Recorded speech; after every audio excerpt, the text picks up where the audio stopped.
வணக்கம். தமிழ் ஃபுட் கார்னரில் இன்றைக்கி வத்த குழம்பு பண்ண போகிறோம். வீட்டில் காய்கறிகள் இல்லைன்னா வீட்டில் இருக்க வத்தலை வச்சு நம்ம இந்த குழம்ப வேகமாக செஞ்சிடலாம். இப்போ எப்படி பண்ணுறதுன்னு பார்க்கலாம். ஒரு எலுமிச்சம்பழம் அளவு புளியை ஊற வச்சு ஊறினதுக்கப்புறமா 1 கப் தண்ணியில் நல்லா கரைச்சி வடிகட்டி எடுத்து வச்சுருக்கேன். இந்த கடாயில் 3 டேபிள் ஸ்பூன் நல்லெண்ணெய் சேர்த்துருக்கேன். இந்த குழம்புக்கு நல்லெண்ணெய் தான் நல்லாயிருக்கும். அதே மாதிரி எண்ணெயும் கொஞ்சம் அதிகமாக சேர்த்துக்கணும். எண்ணெய் சூடாயிடுச்சு. அதில் 1/2 டீஸ்பூன் கடுகு பொரிஞ்சதும் 1/4 டீஸ்பூன் வெந்தயம். இந்த வெந்தயமும் நல்லா கருகிராமல் நல்லா பொரியணும். அடுத்து இதில் கறிவேப்பிலை இலைகள் சேர்த்துடலாம். இது கூட நான் 1 டேபிள் ஸ்பூன் சுண்ட வத்தலும் 2 டேபிள் ஸ்பூன் மிளகு தக்காளி வத்தலும் சேர்க்குறேன். இந்த சேர்த்துருக்கிற 2 வத்தலும் கருகிராமல் இந்த எண்ணெயில் வறுத்துக்கணும். இன்னைக்கு சுண்ட வத்தலும் மணத்தக்காளி வத்தலும் சேர்த்துருக்கேன். நீங்கள் வெறும் சுண்ட வத்தல் மட்டும் சேர்த்துக்கலாம், அல்லது மணத்தக்காளி வத்தல் மட்டும் சேர்த்துக்கலாம், அல்லது உங்கள்கிட்ட எந்த வத்தல் இருக்கோ அந்த வத்தலும் சேர்த்துக்கலாம்.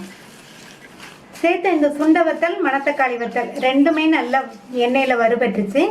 இது கூட 7-8 பல் பூண்டு, 10-12 சின்ன வெங்காயம்,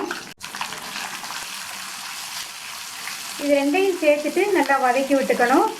வெங்காயம் பூண்டெல்லாம் ஓரளவு வதங்கிருச்சு. இந்த அளவுக்கு வதக்கிக்கணும், அப்போ தான் குழம்பு நல்லாயிருக்கும். இப்போ ஸ்டவ்வோட தீயை குறைச்சிருங்க, அல்லது ஸ்டவ் ஆஃப் பண்ணிடுங்க. நான் ஸ்டவ் ஆஃப் பண்ணிடுறேன். இது கூட 1/4 டீஸ்பூன் மஞ்சள் தூள், 1/2 டீஸ்பூன் தனி மிளகாத்தூள், 2 டீஸ்பூன் கொத்தமல்லி தூள், அடுத்து 1 டீஸ்பூன் சாம்பார் தூள் சேர்த்துக்கலாம். சாம்பார் தூள் சேர்த்தோம்னா குழம்பு நல்லா வாசனையாக இருக்கும். இப்போ இந்த மசாலா தூளையெல்லாம் நல்லா இந்த எண்ணெயிலேயே வதக்கி விட்டுக்கணும். இதை மாதிரி ஸ்டவ்வை சிம்மில் வச்சிடணும், அல்லது ஸ்டவ்வை ஆஃப் பண்ணிவிட்டு நம்ம மசாலா தூள்லாம் சேர்த்தோம்னா இந்த தூளெல்லாம் நல்லா கரிஞ்சு போகாமல் இருக்கும். சேர்த்துருக்க இந்த மசாலா தூள்லாம் எண்ணெயிலேயே ஒரு 2-3 செகண்ட்ஸ் மட்டும் வதக்கி விட்டால் போதும்.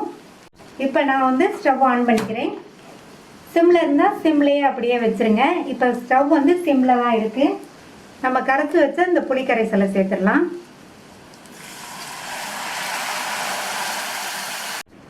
இந்த குழம்புக்கு தேவையான அளவு உப்பு சேர்த்துட்டு நல்லா ஒரு தடவை கலந்து விட்டுறலாம்.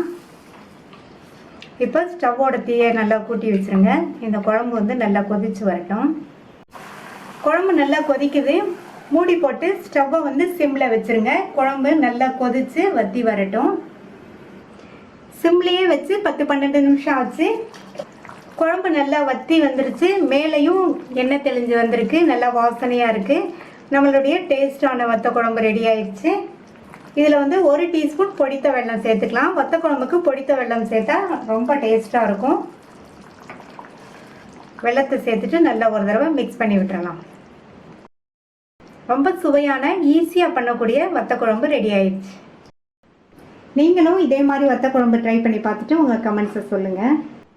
இது வரைக்கும் தமிழ் ஃபுட் கார்னர் சேனலை சப்ஸ்கிரைப் பண்ணாதவங்க சப்ஸ்கிரைப் பண்ணிவிட்டு பக்கத்தில் உள்ள பெல் பட்டனை கிளிக் பண்ணிக்கோங்க. தேங்க்யூ.